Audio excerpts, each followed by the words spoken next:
So I just saw a video. I forgot the guy's name. He's like pretty well known in writing a few books on the law of polarity. You know, there's like several laws in the universe that govern energy, like law of attraction, law of manifestation. Those are the more popular ones. There's also law of polarity, law of cause and effect. Like, there's multiple, but the two. So I was watching the video. It's like a little clip on Instagram, and he was mentioning basically the law of polarity. So he was saying, I'm gonna try to quote it. All right, basically, like, if you're looking to have a direct experience of who you are and what you are, then because of that, you're also going to attract things that you're not. Right? So in the absence of things that you're not, who you are is not. Right? And so I read in the comments, somebody said, like, well, this kind of contradicts the law of, I think they said the law of attraction, when manifesting certain things. And I think they didn't understand, so I took a crack at it and replied to that comment. Stop. And so basically, the comment that I wrote was like, okay, let me take a crack at this. Like, the law, how do I, you know, when you're trying to prop the phone up, it's great. So basically, okay, the law of polarity works with the law of attraction and manifestation. How? Everything has an opposite counterpart. Okay, and so the key here is to learn and master how to work with both within you to achieve the other parts of law of attraction and manifestation. What do I mean? All right, so in trying to attract or manifest something or a version of you or whatever it is, what's going to end up actually happening is I'm not going to give up any of my ingredients. You're usually initially you're going to start attracting things that are not that. Well, that sounds backwards. Why? Well, because if you were already the version of yourself, and if you were already living at the vibrational match of what you were seeking, you would already have it in your reality. You wouldn't be trying to manifest it. So you trying to manifest it alone, you trying to attract it alone, tells the universe you're not it.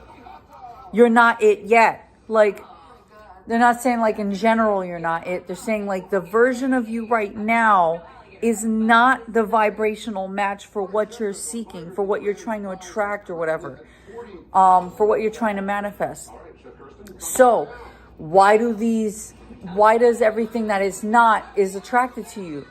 Well, because in you trying to attract it and manifest it, you right now being the current version of yourself that is not in alignment with what you're trying to attract, what's going to happen is that the universe is going to show you mirrors of yourself. So they're going to show up as experiences that you think are not what you're trying to attract, but it's actually part of you attracting it. So these experiences or whatever it is that are mirrors that you're attracting is the universe trying to show you where in you now, your current self, the vibration you're living on now, the frequency that you're on right now, what parts can you heal or change perspective or transcend and transmute? What parts of you can you build healthy boundaries or maybe even re-identify yourself so that you then can now start to move towards the vibration that is the match of what you're trying to actually attract. Okay? Law of attraction and manifestation is not this abracadabra, like, I just feel like having it, I'm just going to try to manifest it, and I'm going to have it. That's not how that works. There's a second part to this that's not very well known, because they try to not make this so like publicly known. But the second part of it is that you have to be in vibrational alignment with it. And if your current self was already in vibrational alignment with what you're seeking, then you would not be seeking it. It would be in your reality. You would be the vibrational match for it to manifest in your reality. But being that you're currently not, which is why you're seeking it, first of all, to do any law of attraction or manifestation with the energy of seeking, you're not going to get what you think you're going to get. The energy of seeking tells the universe you don't have it, and that's what that's the energy that the universe understands it as, which means it's going to reflect back into your reality and manifest into your reality more of you seeking it, not having it. So like, it's going to give you more ways of not having what you actually want, because wanting and seeking means to the universe, it communicates to the universe, you don't have it. And that's what it's going to give you.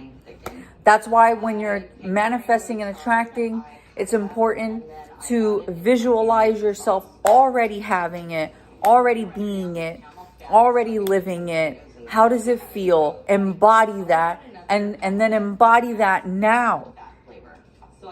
And practice embodying that so that you can start to change the chemistry of your brain, change the the sense of safety in your nervous system, get your brain and your nervous system familiar with the version of you that can sustain the vibration of what you are trying to bring in your life, or the version of yourself you're trying to become. Okay? Or the healing that you're trying to do. Healing also requires this process. It's both mirroring back to you parts of you that are not in alignment with what it is you're trying to work towards bringing into your reality, because you're going to have to refine that. You're going to have to heal it, refine it, transcend, transmute, change your perspective, redefine yourself and your identity, and how you familiarize yourself with yourself and the world as you relate to it. Okay? That is part of becoming the version of you that is in vibrational alignment with the higher frequency reality that you're seeking. Okay? I don't care if it's a better job, you're trying to heal from trauma, old wounds, better relationships, whatever it is that more money, whatever it is. So if you're trying to do that, it's very important to recognize both and not just one. Much love.